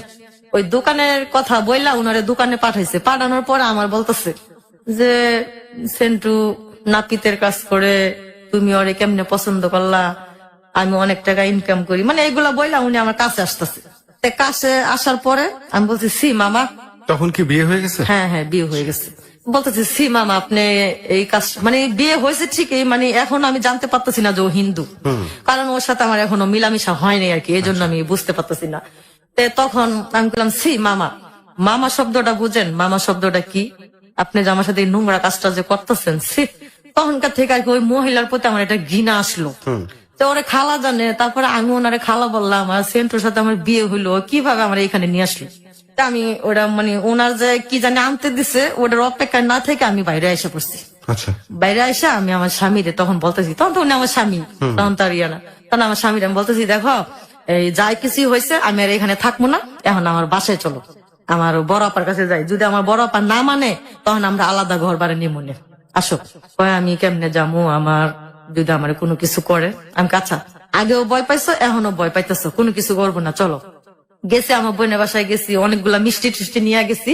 আমার বোন কি করলো মিষ্টি বাইরে ফিক্কা ফালাই দিচ্ছে, ফালাই দেওয়ার পরে বললো কি এত খারাপ, মানে বাজে বাজে গালাগালি করলো আর কি, বাজে বাজে গালাগালি করার পরে আমার বোনের বলছি দেখেন আপা আমার ভুল হয়ে গেছে, আপনি আপনার বোনকে? জি আমার বোন আর কি। আচ্ছা। যে রত্না আপা আমার অনেক ভুল হয়ে গেছে, আমি মাপ চাই। তে ও আমার পছন্দ করতো, আমি ওরা পছন্দ করতাম। তখন আমার বোনও জানে না যে ও হিন্দু, আমিও জানি না যে হিন্দু। আচ্ছা। এটা বলছি, বলার পরে আমার বোন কইতেছে যে না তবে এই ঘরে কোনো জায়গা নেই, তার কই থাকবি যা থাকবে, আমার ঘরে জায়গা নেই। পরে আমি কি করলাম, তা আমার জামাই এখন আমার বলতেছে যে এখন কি করবো, এক কাজ করবো, আমরা বাসা বুক ঘর ভাড়া নেই, আসো। তে গেছি গা, তা বাসা বুক যায়া বাসা বুক হলের সাথে ঘর খুঁজা পাইছি। ঘর খুঁজা পাওয়ার পরে ওখানে তো হাড়ি পাতিল বিছনা টিছনা কিছুই নাই। তো ও আবার কাজ কইরা একটা ভাতের পাতিলা তরকারি পাতিলা মানে চলার মতো আর কি কিছু নিয়ে আসলো।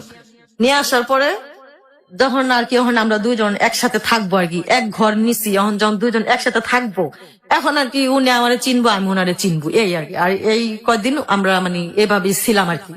তো এখন যখন একসাথে রান্না বান্না করছি, খাওয়া দাওয়া হয়েছে, এখন আমরা যখন মানে শুইতে গেছি তখন ও আমারে বলতেছে দেখো নাতিমা আমার দুইটা হাত ধরছে। দুইটা হাত ধরার পরেও আমার বলতেছে নাসিমা আমি তোমার একটা কথা বলি, তুমি কষ্ট পাও না।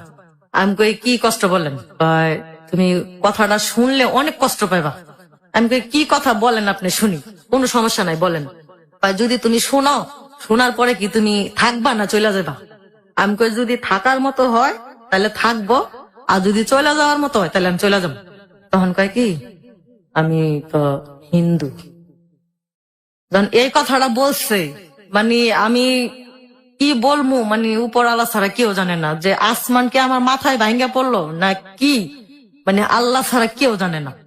তারপর আমি বলতেছি আচ্ছা কি হয়েছে, হিন্দু হয়েছেন দিকে কি হয়েছে? তাহলে আচ্ছা আপনি যখন হিন্দু তাহলে আমার যে কলমা কইয়া যে বিয়ে করলেন তখন আপনি ওই কলমাটা কিভাবে বললেন?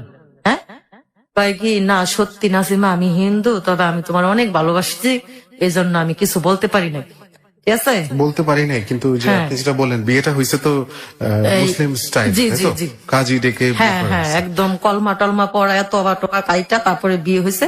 মানে ওইখানে যখন আমরা আলাদা বাসা ভাড়া নিছি তখন আর কি বিস্তারিত জানছি যে ও আসলে সত্যি হিন্দু। তখন আমি বলছি যে এটা তো লুকানোর কোনো ছিল না, তো বিয়ের আগে আপনি আমার বলতে পারতেন, দরকার পড়লে আমি আবার আপনাকে মুসলমান বানাইয়া তারপরে আমি আবার ফিরে বিয়ে করতে পারতাম। যেহেতু আপনি আমার ভালোবাসেন আমি আপনার ভালোবাসি, তাহলে এরকম করলেন কেন? এটা করার পর আমি বলছি যে আমার যে আশেপাশের লোকজন আছে, বান্ধবী আছে, আত্মীয় স্বজন আছে, আমি তাদেরকে কি বলবো বলেন?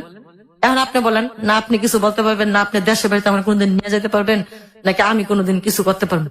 তো এ করতে করতে মানুষে বলে না যে সত্যি কথা কোনোদিনও চাপা থাকে না, একভাবে না একভাবে বাস্তব হয়। তা আমি বলছি আমার বান্ধবীর কাছে, চম্পার কাছে, আমি চম্পা দেখ তোর জীবনটা যে জায়গা নষ্ট হইতো সেই জায়গা আমার জীবনটা নষ্ট হয়েছে। কয় কিরকম?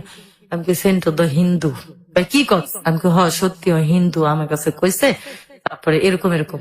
তারপরে আমার আরেকটা বান্ধবী রীতা, যে বান্ধবীর আমার রাত্রে ডাইকা নিয়েছিল, ওর কাছে আমি বলছি যে রীতা দেখ এটা ওটা কাজ করলো, কখন আমি কি করবো? করছে ভালো হয়েছে, এখন ওর তুই মুসলমান বানাবি, তখন কি করবো? কিছুই করার নাই। ওখানে না কইতে পারতেছি আমার বোনের কাছে, না কইতে পারতেছি কারো কাছে, মানে শুধু দুজনের সাথে আমি শেয়ার হইতাছি। হওয়ার পরে ওখানে ওই আমার কইতাছি এক কাজ কর, তুই তোকে বাড়িওয়ালার কাছে বল। আমি কই বাড়িওয়ালার কাছে যদি আমি বলি, বাড়িওয়ালা যদি ওরে মারে তখন কইব না যে ও সিটারি করে কি লিগে বিয়াটা করলো।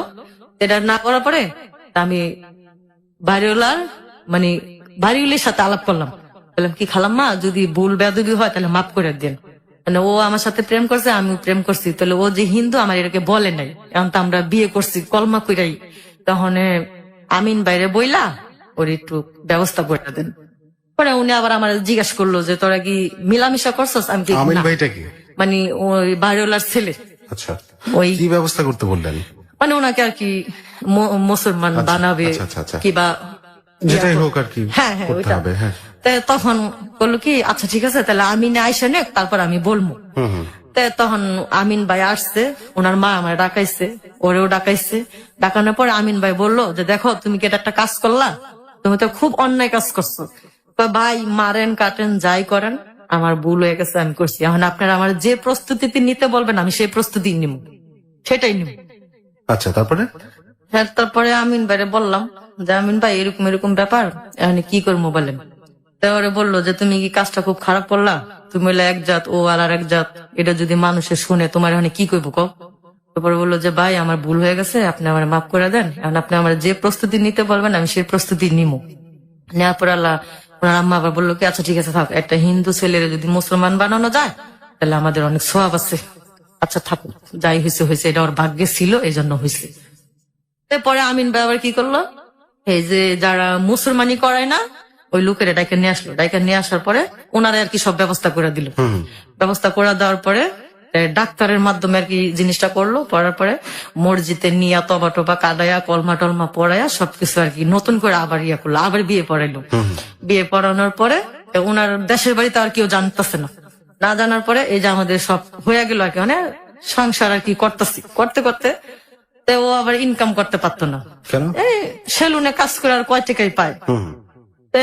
একদিন কাজে গেলে বাজার হয়, একদিন কাজে না গেলে বাজার হয় না, মানে সে আর কি আমার বাবা মার ইতিহাসই আর কি আবার ঘুরে আর কাছে, যে কষ্টটা আমি বাবা মার ঘরে করছি সেই কষ্টটা এখন আমি স্বামীর ঘরে আবার হচ্ছে, তাই তো? হচ্ছে। আচ্ছা। আর মাঝখানের জীবনটা আমার একটু ভালো ছিল, একটু যে ভালো ছিল। গার্মেন্টসে কাজের জীবনটা আর কি ভালো ছিল। এবং আপনি তো সুখের জন্য বিয়ে করছেন জি। ফাইনালি। হ্যাঁ।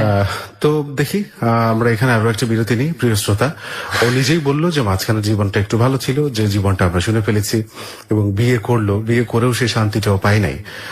তারপরেও একটা ঝামেলা ছিল, ধর্মান্তরিত হলো, যেগুলো খুব প্র্যাকটিক্যাল কিছু প্রসেস আছে সেগুলো মেনটেন করেই হলো, এবং তারপরে কি হবে সেটার জন্য আমরা অপেক্ষা করছি। আপনি কোথাও যাবেন না, শুনছেন হ্যালো 8920 জীবনের গল্প। আর যে সেতু আছে এবং আছে আজকের অতিথি নাসিমা। ছোট একটা বিরতি নিয়ে ফিরে আসছি। হ্যালো 8920 জীবনের গল্প। হ্যালো 8920 জীবনের গল্প। স্বাগত জানাচ্ছি আপনাদের সবাইকে হ্যালো 8920 জীবনের গল্পে। আজকের অতিথি নাসিমার কাছে আমি ফিরছি। সংসার শুরু করলেন, অতিথির কাছে ফিরছি। ওকে মুসলমানি করানো হলো অ্যাজ পার যে প্রসেস সেগুলো, তারপরে সংসার শুরু করলেন, বাট ইনকামের ব্যবস্থা ভালো না। জি না। আপনি তখন গার্মেন্টসে কাজ করেন? হ্যাঁ আমি গার্মেন্টসে কাজ করি। পরে এরকম কত টাকা পান গার্মেন্টস থেকে? ওই সময় কত পাইতেন? ওইখানকার সময় 4000 টাকা।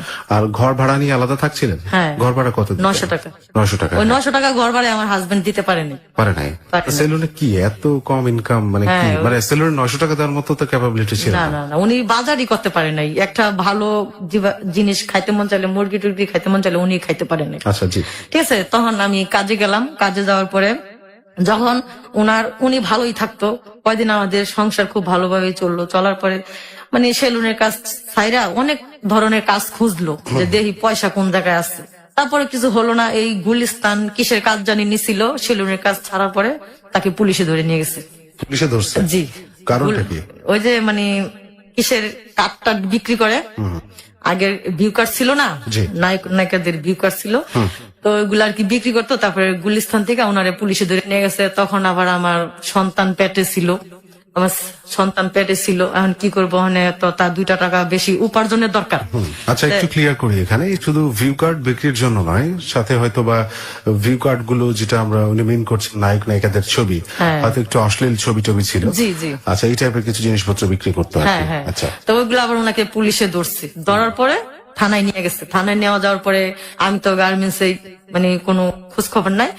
রাত্রে উনি বললো যে আমি আসতাছি বললে ওনার কোনো খবর নাই। না খবর থাকলে তা ওই মুহূর্তে আবার আমার বাচ্চা পেটে আর কি আমি অন্তঃসন্ত। তখন আমি কি করবো, তখন আমার মনে একটা গভীর ছিল, চিন্তা আসলো যে আল্লাহ, ও আগে গেল না, এখন আমার সন্তান পেটে, ও এখন আমার চলে গেল গা। আচ্ছা ও তো আসলে অনেক খারাপ লোক, মানে এগুলা চিন্তা ভাবনা করতে করতে করতে করতে যখন এই সকালবেলা থানার থেকে খবর আসলো আমার বাসায় যে অমুক গুলিস্তান কাজ করতো অমুক নামে, তারে গতকালকে পুলিশে ধরছে। অনেকগুলা শুই না আমি মানে কানতে কানতে শেষ। এখন আমার বোনের কাছে আমি যেতে পারবো না, আমার ভাইয়ের কাছেও যেতে পারবো না, আমি কারো কাছে যেতে পারবো না, কারণ এরা সবাই আমার মানে ত্যাগ করে দিচ্ছে। ভাই বোনের কাছ থেকে সবাই আমার ত্যাগ। আমি কি করবো, করার পরে এক লোকের নিয়ে গেছি, লোকের নিয়ে ওই গুলিস্তান গেছি, যে যেই লোকের কাঠগুলা বিক্রি করে ওই লোকের ধরছি। আচ্ছা। ধরার পরে ওনারে বলছি যে ভাই দেখেন, ও তো এরকম মানে যেভাবে হোক, মানে আপনার কাজ করতে যাই ও পুলিশের হাতে ধরা গেছে, মানে আপনি আমার ছোড়া নেন। তো ওই লোকে বলছে কি যে তুমি বাসায় যাও, কোনো চিন্তা করো না, আমি ওরে নিয়ে আসতেছি। তা নিয়ে আসছি, নিয়ে আসার 2-3 দিন পরে নিয়ে এসছি। নেওয়ানোর পরে এখন বাসার ঘর ভাড়াও দিতে পারতেছে না, আবার আমার বাচ্চা পেটে, এখন মানে কি যে অবস্থায় আছি, মানে উপর আল্লাহ ছাড়া কেউ জানে না। এরকম করতে করতে ও আমার কয়েক নাসিমা তুমি চিন্তা করো না, আমি দেশে যাই। দেশে যাই, তা আমার বাবা মা তো আর জানে না যে আমি মুসলমান হয়ে গেছি, এবার তোমার বিয়ে করছি। আমি দেশে যা টাকা নিয়ে ও দেশে গেছে 10-15 দিন হয়ে গেছে, আসে না, কোনো খবরও নাই। আমি ওর দেশও চিনি না। ঠিক আছে, আবার এই অবস্থা আমার বাচ্চা পেটে, মানে আমি কি যে কর্ম, মানে কোনো রাস্তা নাই। তাহলে আমার ওই চম্পা বান্ধবীটারে নিছি, নিয়ে হেরা কাবিনের কাগজটা উড়ে আনছি। কাবিনের কাগজটার ভিতরে মানে ওর সঠিক ঠিকানা লেখা ছিল আর কি।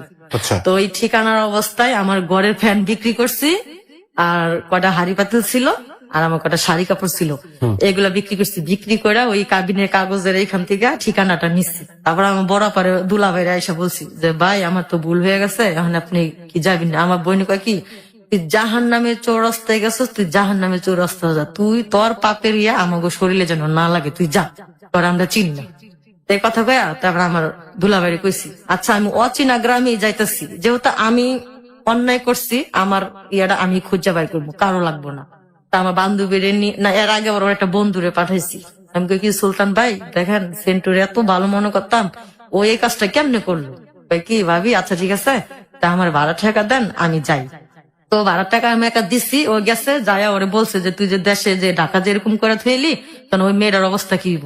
আর ও আবার ওর কাছে বলছে কি, তুই একটু নিয়ে আহিস, আমি আর ঢাকা শহরে যাবো না, তুই ওরে নিয়ে আহিস, আমি ওরে নিয়ে নেই থাকবো। থাকার পরে ও ছেলেটা আর আমার বলে না, ও ছেলেটা আইসা বলছে কি ওর সাথে আমার দেখা হয়নি, ও আর কি গাদ্দারি করছে আমার সাথে। করার পরে তা আমি আমার চম্পা বান্ধবীরে বলছি কি, চম্পা চল তুই আর আমি যাই। তা আমার পরনের শাড়ি ছিল, সেই শাড়িগুলা বিক্রি করছি, ঘরের ফ্যান ছিল সেটা বিক্রি করছি। তখন আমাদের ঘরে মানে কিছুই ছিল না, নিচে বিছানা। তো ওইগুলা নিয়ে গেছি, গ্রামে গেছি, সায়দাবাজার থেকে বাসুইটায় গেছি। জি। যাওয়ার সাথে সাথে মানে এমন বৃষ্টি আইছে, আমার কথা হলো যদি আমি দেশ গ্রাম না চিনি তাহলে আমি আবার ঢাকা রিটার্ন আসবো। আচ্ছা। মানে এরকম অবস্থা, এরকম বৃষ্টি আসলো, নাই নাই নাই, পরে যাক আল্লাহ কি হুকুম, বাজারে বলে ওর দোকান ছিল, ওর বাবার নাম বলছি, সবাই চিনছে। চিনার পরে বলছে কি হ্যাঁ যে অমুকের পোলা অমুক এখানে ছিল, আছে। তোর ছোট বাইরে খবর দিছে, ওর ছোট বাইরে কাছে কি তোর ভাইয়ের বউ, তখন তুই কি করবি, বাড়িতে নিবি নাকি তোর ভাই ঠিকানা দিবি? তো ভাই তো নসন্দি গেছে গা, এই জায়গা থাকবো না। তো ওই কুমিল্লার থেকে আমার নসন্দি আসলাম, বান্ধবীরারে নিয়ে নসন্দি আইসা দেখি আমার ননাসের বাড়িতে। ওই আমার ননাসেও আবার মুসলমান। আচ্ছা। ওনার ফ্যামিলির ভিতর থেকে 5 জন মুসলমান, ওনারা আচ্ছা। 5 জন ভাই বোন বাগনা টাগনা মিলায় ওনারা 5 জন। তো ওদের ফ্যামিলির ভিতরে 5-6 জন। ওর বড় ভাই একটা মুসলমান মেয়েকে ভালোবাসা, তারপরে ওই যে দেশ গ্রামে ধান খেতে বিষ দেয়, সে বিষ খায় মারা গেছে। তো ও এরকম করলো, করার পরে তা আমি আবার নসন্দি ঠিকানা দিয়েছে, নসন্দি আসলাম। আসার পরে ওর বোন মানে আমার সাথে অনেক খারাপ ব্যবহার করছে। ওই মুসলমান, ওইটাও হিন্দু ছিল, মুসলমান হয়েছে। ওর বোনে আমার সাথে অনেকদিন জাগা টাগা দিছে, দেওয়ার পরে ওর বোনের সাথে আমি 9 মাস রয়েছি। 9 মাস থাকার পরে যখন ওর বোন আমার অনেক অত্যাচার করতেছে, তখন ওরে নিয়ে আমি ঢাকা আবার পলায় এসে পড়ছি। পলায় আসার পরে আমি বলছি কি যে তুমি কাজে যাও, আমিও কাজে যাই। এরকম করতে করতে ওর আবার বিয়ের আগে ওর টিবি রোগ ছিল, এটা আবার এতদিন ভাসে নাই। যখন আমার ছেলে দুনিয়াতে আসলো তখন ওই অসুস্থ হয়ে পড়লো। আচ্ছা। আমার বোনের কাছে গেছি, আমার বোন মানে পাত্তাই দেয় না। আমার বড় ভাইয়ের কাছে কেউ পাত্তা দেয় না, আমার চাচার কাছে গেছি তাও কেউ পাত্তা দেয় না। না একটু ভুল হয়েছে, যখন এই জেলখানায় গেছে তখন আমার নিয়ে গেছিল দেখা করতে। তখন ও আমার হাত ধরে বলতেছে যে নাসিমা 1 মাস হোক 2 মাস হোক আমি কিন্তু জেলখানা থেকে বাইরে আসবই। আমার যে সন্তানটা তোমার গর্বে, তোমার বোন তোমার ভাই যদি নষ্ট করতে চায় তুমি ওটা নষ্ট করবে না, আমি যদি না থাকি তাহলে ওইটাই তোমার সম্পদ। তারপরে ও আমার বোন আমার হাসপাতালে নিয়ে গেছিল যে আমার বাচ্চা নষ্ট করে লাগবো। আমি বলছি যে না, আমি বাচ্চা নষ্ট করবো না। ও যেন আমার হাত ধরে বললো আমি ওর রিকোয়েস্টটা রাখবো। রাখার পরে আমার ছেলে হয়েছে, ওরা আমার বোন ছোটায় আনছে। আমার বোন অনেক ছোটায় আনছে, আমার যে বোনটা রাগ করছিল ওই বোনটা ছোটায় আনছে। আমি খাই না, বসে থাকি, কান্নাকাটি করি, তখন আমার বোনের মায়া লাগতো, আমার বোন ছোটায় আনছে। আনার পর যখন আমার ছেলে পৃথিবীতে আসলো তখন আমার স্বামী অসুস্থ হয়ে পড়লো। ওই টিভি রোগটাই মানে আবার জাগতে তারপর ওর মা বাবা আবার শুনছে যে মুসলমান মেয়ে বিয়ে করছে, দেশে নিয়ে অনেক অত্যাচার করছে, অনেক মারধর করছে। তারপরে আমি ওদের গ্রামে গেছি, ও হিন্দু বাড়িতে আমিও ঢুকছি, ঢুকার পরে আমারও বাড়িতে ঢুকতে দেয় নাই। তারপরে বাধ্য হয়ে আমি নিজেও শাঁখা সিঁদুর পড়ছি শুধু আমার স্বামীর কারণে। আজকে সত্যি ওর কথা নাই, সত্যি হইলো যে ও আজকে আমার কাছে নাই, সারা দুনিয়াতেই নাই। ও এমন জায়গায় চলে গেছে, ও আর কোনদিন আসবে না। মানে কি হয়েছে তার? উনি মারা গেছে, 1 বছর হয়েছে। কিভাবে মারা গেছে? এই জন্য আজকে আমার এখানে আসা। আজকে আমার স্বামী আমার কাছ থেকে নাই, আমার জীবনটা পুরো অন্ধকার। আমার মতো যেন এরকম যেন আর কেউ না করে। আমার স্বামীর নিয়ে মুগদা হাসপাতাল আমি 21 দিন ছিলাম। খালি রক্ত পরীক্ষা করে, পেশাব পরীক্ষা করে, এই পরীক্ষা করে, সেই পরীক্ষা করে, কোন রিপোর্টই ধরা খায় না যে উনি অসুস্থ। তারপর ডাক্তাররা নিজে থেকে মোয়াখালী প্রাইভেট ক্লিনিকে পড়েছে, মাথা থেকে পা পর্যন্ত এক্সরে করলো। সেই এক্সরে ধরা গেছে যে ওনার বুকে টিউমারের ভিতরে ওনার ক্যান্সার হবে হইতেছে। আচ্ছা, ক্যান্সার হইতেছে। আর ওর একটা দোষ ছিল কি, ও সারাদিন না খায়া থাকতো। হয়তো কি যেগুলো আমি খামো সেগুলো আমার বউ ছেলে মেয়ে খাইবো, ও না খায়া থাকতো। আর খালি সিগারেট খাইতো, খালি সিগারেট খাইতো। খাওয়ার পরে এগুলো আর কি ওর টেনশন, ওর টেনশনে ও মারা গেছে আমি জানি। ও আমার ভালোবাসার মূল্য দিছে, আমি ওর ভালোবাসার মূল্য দিতে পারলাম না। এখন আমি এইটাই বলতে চাই, যেই প্রেম করুক, যেই ভালোবাসা করুক, তার জাত পরিচয় যায় না, তারপরে যে উনি এরকম করে। আজ আমি ছোটবেলা থেকে কষ্ট করতে করতে করতে করতে আজকে আমি এই পর্যন্ত আইছি, এখনো আমি কষ্টই করতেছি। আমি মনে মনে ভাবছিলাম যে আমি একটা হিন্দু ছেলের সাথে বিয়ে হয়েছি, উপরওয়ালা যদি আমাকে একটা ছেলে দেয়, আমি তাকে মাদ্রাসায় পড়াইয়া মসজিদের ইমাম বানাবো। আল্লাহ আমার সে আশা পূরণ করছিল। আমার ছেলে এখন না দেখে কোরআন শরীফ মুখস্থ, তবে আমি তাকে আর পড়াইতে পারলাম না। তা আমার ছেলের আমি বলছি যে বাবা তুমি পড়ো মাদ্রাসায়, আমার যতটুকু চেষ্টা আমি অতটুকু করে যাবো। আমার ছেলে আমার জাবরায়া ধইরা বলে যে মা তুমি অনেক কষ্ট করছো, আর কষ্ট করা লাগবে না, আমার তুমি কাজে লাগাই দাও, আমি কাজ করি। আমার ছেলের চেহারা আর ওর বাবার চেহারা একদম এক। আমার ছেলের দিকে আমি এখনো তাকাইও না, খেলে আমার ছেলের দিকে তাকালে আমার স্বামীর কথা আমার মনে হয়। আপনার ছেলের বয়স কত? আমার ছেলের বয়স এখন 13 শেষ, 13 শেষে 14তে আর বিয়ে করছেন কত সালে আপনারা? আমার বিয়ের কয়েকদিন পরে 2000 সাল আসলো। আচ্ছা, তার মানে আপনারা 15-16 বছর সংসার করছেন, তাই তো? আমার 16.5 বছর সংসার করছি। আচ্ছা, উনি যখন জেল থেকে বের হলো তারপর অসুস্থ হইলো, মারা তো গেছে কত বছর? জি, এই গত রোজা 4 দিন আগে মারা গেছে। গত রোজার 4 4 দিন আগে মারা গেছে, মে মাসে 16 তারিখে। মে মাসের 16 তারিখে? 16 তারিখে। তাহলে তো 1 বছর হয় নাই। হয়েছে 1 বছরের কত বেশি। বছর? হ্যাঁ। আচ্ছা, আমি আমার স্বামী, আমার উদ্দেশ্য ছিল যে হাসপাতালে আমি ছিলাম ওই হাসপাতাল থেকে নাম কাটা দিছে। তখন ডাক্তারে বলছি যে ক্যান্সার হাসপাতালে আমাকে একটু সহযোগিতা করে দেন না আপনারা। বলছি কি তোমার আমরা অনেক দেখছি, তুমি যে তোমার স্বামী নিয়ে যে কি করছো। আমি বলছি যে আমার আগে হইলো আল্লাহ, তারপর হলো আমার স্বামী, এছাড়া আমার দুনিয়াতে আর কেউ নাই, কেউ নেই। আপনি একটু সহযোগিতা করে, তুমি চাই হাজার চেষ্টা করলেও তোমার স্বামীর তুমি বাঁচাইতে পারবে না। তারপর আমি যেদিন বেতন পাবো গার্মেন্টসে, আমি বলছি আমি যদি আজকে বেতন পাই আজকে আমার স্বামীর নিয়ে যাবো। আল্লাহর কি হুকুম, যেদিন আমি বেতন পাবো ওদিনে আমার স্বামী মারা গেছে। মাই গড, এত এত ঘটনা, ওদিনে আমার স্বামী মারা গেছে। আমি আমার স্বামীর হাসপাতালে নিয়ে যেতে পারলাম না। আমি কত মানুষের কাছে সহযোগিতা চাইছি, কেউ আমার সহযোগিতা নাই। এমন লোক আমার বলছে যে তুমি আমাদের সাথে থাকো, তোমার 50,000 টাকা দেব। এমন লোকে বলছে যে তুমি আমাদের সাথে সময় কাটাও, তোমার 20,000 টাকা দেব। এই যে মানুষ টিভিতে দেখায়, অমুকে দেখায়, অমুক জায়গায় দেখায় যে গরিব মানুষের পাশে মানুষ দাঁড়ায়। আমার মানে আমার ধারণা হলো যে এই কথাটা ভুল, একবারে ভুল। মানুষ স্বার্থের কারণে কারো কিছু করে না। আমার জামাই আমার ভালোবাসার মূল্য দিচ্ছে, আমি আমার স্বামীর ভালোবাসার মূল্য দিতে পারলাম না। আমি ভালোবাসার মূল্য বাকি জীবন আমি এইভাবে কাটাই। নাসিমা একটু শান্ত হন, আমরা একটা ব্রেক নেব এখন, একটু শান্ত হন, তারপর আমরা ফিরে আসবো। বিরতি নেওয়ার সময় হয়ে গেছে। প্রিয় শ্রোতা, ওর একটা কথার জের ধরে আমি বলছি, অনেককেই আমি বলতে শুনেছি যে যখন মানুষ আসলে একেবারেই ছন্নছাড়া হয়, ওর কাছে আর কিছুই থাকে না ধরে বাঁচার মতো, তখন কিন্তু অনেক কিছুই উপলব্ধি করে যেটা হয়তো আমরা সাধারণ অবস্থা উপলব্ধি করি না। যেমন আমার মনের কথা আমি কাউরে বলতে পারি না। আপনার মনের কথা শুনছে সবাই। প্রিয় শ্রোতা, ও উপলব্ধি করেছে যে মানুষ আসলে তার স্বার্থের প্রয়োজনেই হয়তো মানুষকে সাহায্য করে, এছাড়া আর কিছুই না। হয়তো বা এই উপলব্ধি হয়তো ওর মতো আরো অনেকেরই আছেন। যাই হোক, ছোট একটা বিরতি নিচ্ছি আমরা এই মুহূর্তে, এবং তারপরে ফিরে আসছে আবারও নাসিমাকে নিয়ে। এখনো শেষ হয়নি জীবনের গল্প, এখনো শুনবো মানুষের আমরা। পোশাকের আড়ালে যে কত কিছু লুকায় থাকে, যে যার সাথে না চলে তখন মানুষ বলা যায় না। ওকে, ছোট একটা বিরতি নিচ্ছি আমরা, সাথে থাকুন।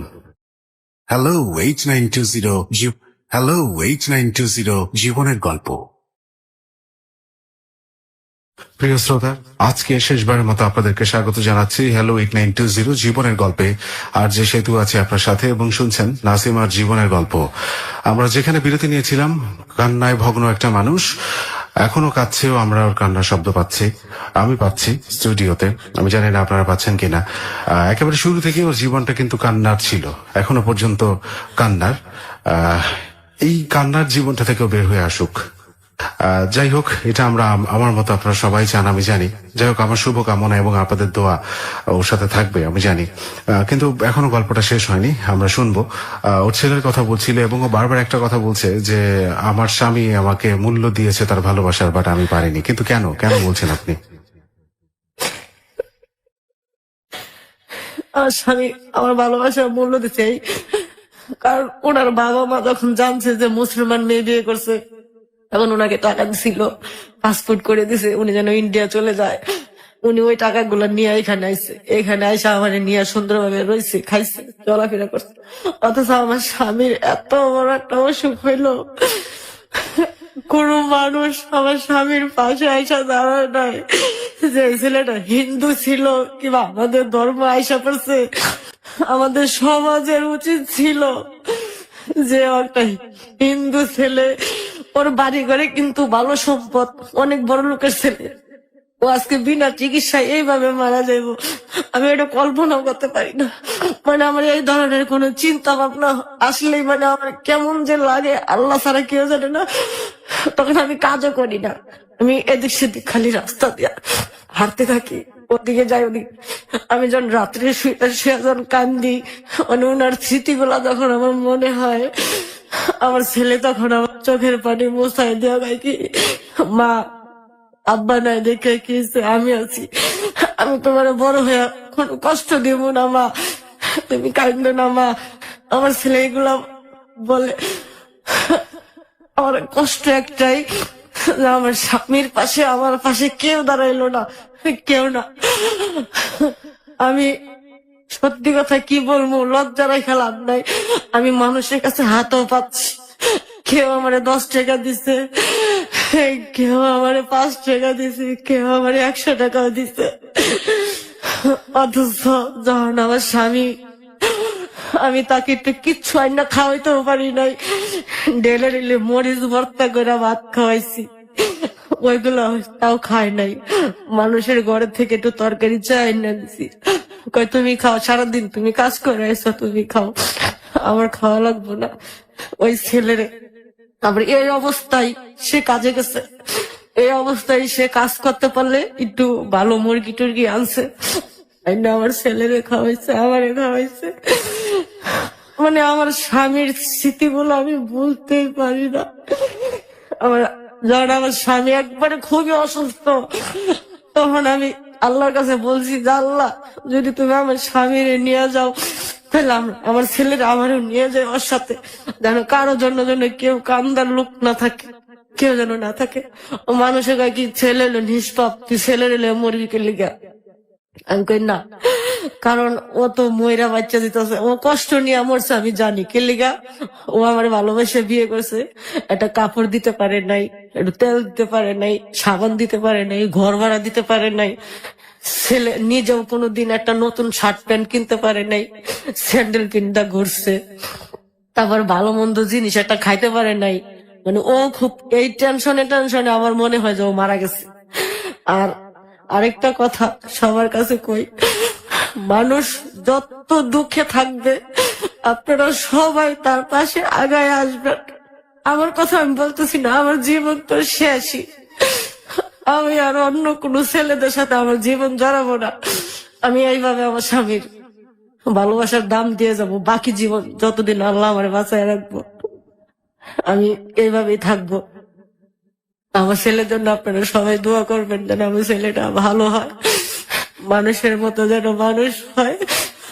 আরেকটা কথা, বাবা মার সম্পদ কিন্তু তার সন্তানে পায়, পায় না?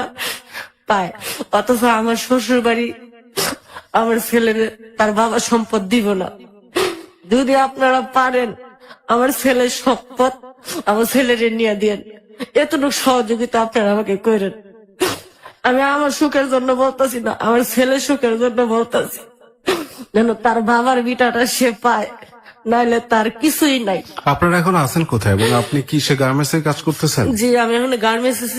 আর আপনার বোনদের সাথে ভাইদের সাথে কোথাও কোনো আমার সে বড় connection নাই? বোনটা মারা গেছে। বড় বোনটাও মারা গেছেন? জি, সে বড় বোনটা মারা গেছে। আর আমার বড় ভাই লালবাগ থাকে, কামরাঙ্গীরচর। আমি আর আমার ছেলে এখানে থাকি। আমার ছেলে বর্তমানে একটা জ্বালাইয়ের কাজ করে ওইখানে। এবং ওকে পড়াশোনা করাচ্ছেন? না, পড়াশোনা ছাইরা দিছে তো। ছেড়ে দিছে? জি, মাদ্রাসায় কোরআনের হাফেজ না দেখা কোরআন শরীফ মুখস্থ ছিল, বলতে পারে। এখন আর কি পাগড়ি নিত। এরকম টাইম ওর বাবা মারা গেছে। তখন আমার ছেলেরা আমি তাও বলছি যে বাবা আমি গার্মেন্টস চাকরি করে আমি তোমার এই আশাটা পূরণ করবো, তুমি যাও। আমার ছেলে দেখে যে আমি রাত্রে যাই, সকালবেলা আসি। 3,500 টাকা ঘর ভাড়া, মাদ্রাসার বেতন 2,000 টাকা। তারপরে আমার এমনি আমি খরচ আছে। আমার ছেলে কইতেছে মা পরীক্ষার ফিস আছে 300 টাকা করে। মা তুমি তো পারবা না, আমি কাজে ঢুকে যাই। তুমি যতটুকু চেষ্টা তো করছোই, আল্লাহ তো দেখছে। গার্মেন্টস এ কত বেতন পান আপনি? আমার গার্মেন্টস 7,500 টাকা বেতন। আচ্ছা। আর যদি ওভার টাইম করি তাহলে 8,000-9,000 টাকা পড়ে। 8,000-9,000 টাকা পড়লে মানে একদম খাইয়া খাইয়া সমান সমান। আচ্ছা।